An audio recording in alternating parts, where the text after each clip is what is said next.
Repose en paix. Bonjour ou bonsoir à tous. J'espère que vous allez bien. Pour ma part, je suis très bien portante. Aujourd'hui, je vais vous prendre peut-être une dizaine de minutes ou encore peut-être moins. Depuis un certain moment, je suis sûre que je ne suis pas la seule personne à avoir fait ce constat. Je me suis rendu compte que pratiquement tous les jours, il suffit juste de se connecter sur les réseaux sociaux pour voir qu'il y a toujours quelqu'un, parfois quelqu'un que l'on connaît ou quelqu'un que l'on n'a jamais, que l'on ne connaît pas, mais on voit quand même que l'une des personnes parmi nos followers ou encore parmi nos amis a posté une information, une nouvelle nécrologique selon laquelle telle ou telle autre personne est décédée. Cette personne-là n'est plus. Et généralement, les commentaires sont toujours repose en paix, repose en paix, repose en paix. On doit comprendre une chose. Ce n'est pas le fait que les gens commentent sur tes anciennes photos, repose en paix, que ton âme trouvera réellement le repos. Facebook n'a rien à faire avec l'éternité. Instagram, Twitter, ça n'a rien à faire avec l'éternité. Pose-toi un peu la question aujourd'hui. Si je devais mourir dans 5 secondes, où est-ce que j'irais? On doit commencer à se poser cette question beaucoup plus régulièrement. Parce que demain n'est pas garanti. Même la seconde qui suit n'est pas garantie. Tu peux être avec quelqu'un, aujourd'hui dimanche, bon sous d'autres cieux c'est déjà lundi, et on te dit, le mardi ou lundi, on te dit que la personne avec qui tu étais est décédée. Et tu te dis, ta réaction sera sûrement, oh mais je l'ai vu hier, à peine on s'est vu hier soir, à peine on s'est vu ce matin, mais comment ça? Est-ce qu'il était malade? Est-ce que ceci, est-ce que cela? Les gens resteront se poser des questions, mais ton âme t'aura déjà quitté. L'Éternel aura déjà récupéré l'esprit. Ce n'est pas parce que les gens t'ont souhaité de reposer en paix que tu reposeras en paix. Généralement, lorsqu'on souhaite à une personne qui est décédée de reposer en paix, son corps est déjà dans le frigo mortuaire. Et pour les musulmans, par exemple, je sais qu'ils procèdent à l'enterrement le jour même. En tout cas, ça fait pas moins de 24 heures avant que l'on enterre la personne disparue. Donc, lorsque ton corps est déjà au frigo, dans le frigo mortuaire, tu penses que ce sont les commentaires des gens qui disent de reposer en paix qui feront que tu vas reposer en paix? Non. Ton âme t'aura déjà quitté pour aller rendre compte de ton passage sur la terre. La parole de Dieu nous le dit. Nous allons devoir rendre compte de notre passage sur la terre. Alors, la décision t'appartient. Tu veux reposer en paix? Tu dois prendre cette décision-là dès maintenant. Les commentaires des gens ne feront rien. Pour les calotins, par exemple, j'ai déjà assisté, je pense, juste à deux funérailles et tout, des anciens calotins. Et les prêtres, je ne sais même pas quel verbe utiliser, je ne sais pas, ils aspergent la cendre ou quoi, ou je ne sais pas, la fumée, ou je ne sais pas trop, mais j'ai déjà vu ça. Ce n'est pas parce qu'on fait ça, ce n'est pas cette pratique-là qui permettra à ton âme de reposer en paix. Si tu as mal vécu sur la terre, tu vas payer le prix. Et c'est l'enfer, c'est le feu éternel. Et si tu as été conscient de ton passage sur la terre, parce que nous sommes tous des pèlerins. Les présidents aujourd'hui, on connaît tous c'est Muammar ou Mohamed Kadhafi, l'ancien président de la Libye. Il est où aujourd'hui? Il n'est plus. Robert Mugabe, il n'est plus. Il y a plusieurs stars, plusieurs membres de famille, des amis, des connaissances qui ne sont plus. Et vous pensez que si ces gens-là ont mal vécu sur la terre, ce sont vos commentaires de reposer en paix qui va leur permettre de reposer en paix? Ça ne va rien changer. Ça ne va rien changer. Prends la décision de marcher convenablement. Marcher convenablement, c'est donner sa vie à Jésus-Christ. Se conformer à Christ. Pour ceux qui ont déjà donné leur vie à Jésus-Christ, compte-leur pas. Faut pas dire, oh, j'ai déjà donné ma vie à Jésus, donc c'est tout, je n'ai plus rien à faire. Non. Jésus-Christ a dit dans la parole de Dieu, bien de premiers seront des derniers, et bien des derniers seront les premiers. Tu peux avoir donné ta vie à Jésus-Christ. Et généralement, on a l'habitude de compter les années. Oh, ça fait 5 ans, ça fait 20 ans, ça fait 35 ans que je suis chrétien, que j'ai déjà donné ma vie à Jésus. Ok, c'est bon. Tu as accepté Jésus-Christ comme Seigneur, comme le sauveur de ta vie. Jésus-Christ t'a sauvé. C'est le Dieu de ton salut. C'est bon. Mais est-ce que tu marches avec Jésus-Christ comme Seigneur? Parce que être un sauveur et être un Seigneur, c'est deux choses tout à fait différentes. Il ne suffit pas seulement d'accepter Jésus-Christ comme sauveur, mais il faut aussi marcher avec Jésus-Christ comme Seigneur. Marcher avec Jésus-Christ comme Seigneur. Est-ce que toutes tes décisions tournent autour de Christ? Est-ce que tu consultes Dieu avant de prendre une décision dans ta vie? Qu'est-ce qui prouve que Jésus-Christ est réellement ton Seigneur?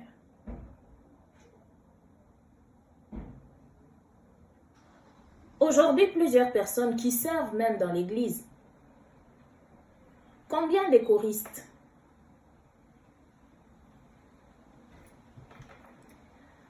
Combien de femmes mariées ou encore hommes mariés servant dans l'église sont dans l'adultère? Combien de célibataires dans l'église, des choristes, des protocoles, je ne sais pas, des intercesseurs, vivent dans l'impudicité? Je ne suis pas en train de dire que moi je suis sainte. Non, non, non, non, non, loin de là. Ma prière de tous les jours est que Dieu me permette de rester fidèle. Fidèle à Christ jusqu'à la mort. Marcher dans la sanctification, c'est ça que Jésus-Christ nous recommande. Vivre dans la sanctification, c'est ça que Jésus-Christ nous recommande. Marcher dans la vérité, dans l'intégrité. C'est ça que Dieu attend de nous.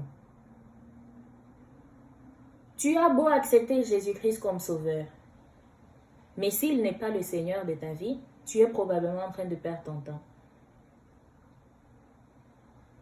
Ne passe pas encore la prochaine seconde sans prendre la résolution de rétablir ta relation avec Dieu, de rétablir ta relation avec Christ.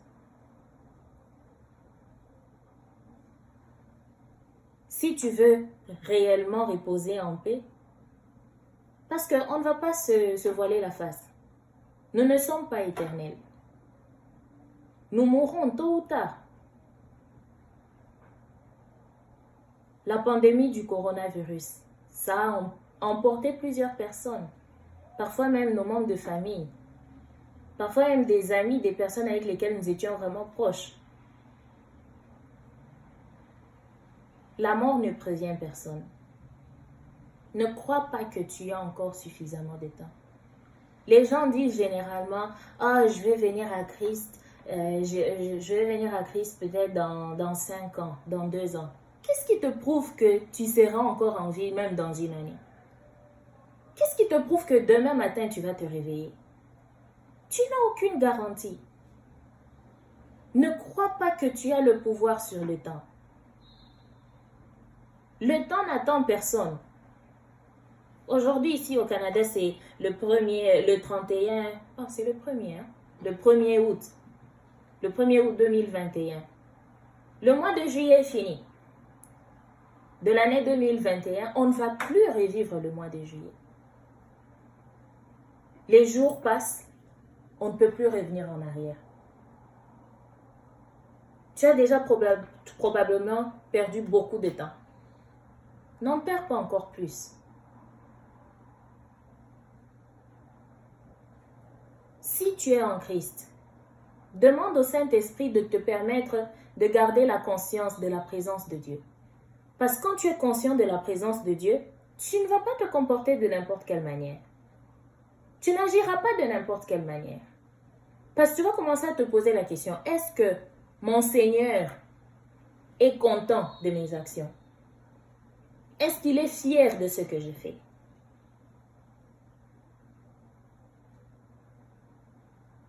Essaye de faire un examen de conscience. Est-ce que tu marches dans la droiture? Est-ce que tu t'es déjà égaré des voies de l'Éternel? Il est temps de revenir. Demain ne t'appartient pas. Il est temps de revenir. Pour terminer, mon pasteur, l'apôtre Gédéon Landau, avait donné cet exemple que j'ai toujours aimé et j'aime bien le partager avec les gens. Il dit que l'église, c'est comme une station d'essence. Lorsque les véhicules vont à la station d'essence, c'est pour remplir leur réservoir. Ensuite, ils continuent leur route. Il faut que les véhicules aillent circuler. Après avoir effectué toutes ces courses, le carburant baisse. Ça diminue, jusqu'à ce que le réservoir sera encore presque plein, presque vide. Ensuite, il retourne encore. Le véhicule retourne encore à la station d'essence. Et ainsi de suite. Un véhicule qui va à la station d'essence, on remplit le réservoir. Il est obligé de partir, aller vider, brûler le carburant afin de revenir. Mais le véhicule qui ne bouge pas, il sera quoi? Un véhicule obèse. C'est la même chose avec les chrétiens. Il y a beaucoup de chrétiens dans le monde. Toute personne qui s'identifie à Christ, il y en a beaucoup. Mais combien pratiquent réellement ce que Christ nous recommande? Combien de personnes adoptent l'attitude de Christ? Pour revenir sur mon exemple, c'était juste pour dire ceci. L'Église est comme une station d'essence. Nous, les humains, nous sommes des véhicules. Et la parole de Dieu qu'on va nous prêcher à l'Église, c'est le carburant, c'est l'essence. On va à l'Église chaque dimanche. Certains même vont au culte de semaine, mardi, mercredi, vendredi. Mais une fois qu'ils quittent l'Église, aucun changement. Toujours les mêmes sales caractères, toujours les mêmes sales habitudes, toujours les mêmes sales attitudes. Aucun changement, aucune transformation. Finalement, même les païens se posent la question, ça c'est quel genre de chrétien? Certains païens se disent, si je dois devenir chrétien pour agir comme les chrétiens se comportent, alors je préfère rester païen. Je leur donne raison. Les chrétiens qui remplissent les chaises dans les églises sont des hypocrites. Décide de sortir de ce clan d'hypocrites. J'y étais. Je suis déjà sortie. Prends la décision de sortir de cette troupe. Jésus-Christ avait dit, plusieurs lui diront au dernier jour, mais nous avions prophétisé en ton nom, nous avions fait ceci, nous avions fait des miracles en ton nom. Il leur dira quoi? Je ne vous ai jamais connu. Est-ce que tu veux réellement que Christ te dise qu'il ne t'a jamais connu? Ça fait 10 ans que tu vas à l'église. Toute la parole de Dieu qu'on te prêche là. Attends, tu te fatigues. Tu peux commencer à rester chez toi les dimanches, tu dors au calme. Toi, chrétien, quand tu reviens les samedis, le dimanche matin, après avoir fait une petite virée en boîte de nuit, reste reposé. Au lieu de te fatiguer à aller à l'église, somnoler probablement. Reste dormir. Reste dormir. Soit tu es chrétien, tu adoptes l'attitude de Christ, ou soit tu es païen. Tu ne peux pas être tiède. Est-ce que c'est facile de vivre dans la sanctification?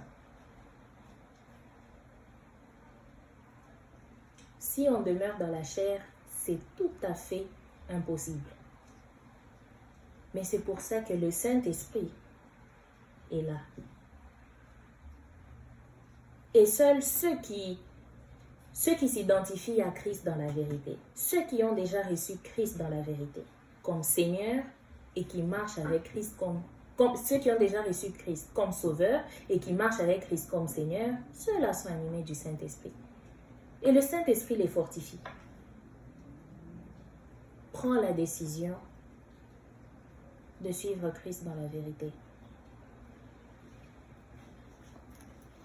Tu as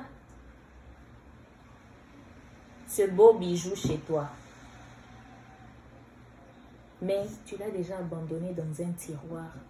Il est même plein de poussière, ce joli livre. Tu ne le sors que dimanche. Change tes habitudes. Cesse de rechercher seulement les messages, je ne sais pas où, on va te prophétiser que tu seras millionnaire, que tu seras une star demain, que tu seras ceci, cela. À quoi ça servirait à un homme de gagner le monde s'il perdait son âme? Pose-toi la question. Tu veux savoir qui est Jésus? Découvre-le. C'est un simple livre. Cependant, ça représente l'identité et la personnalité de Christ. Chéris ta Bible.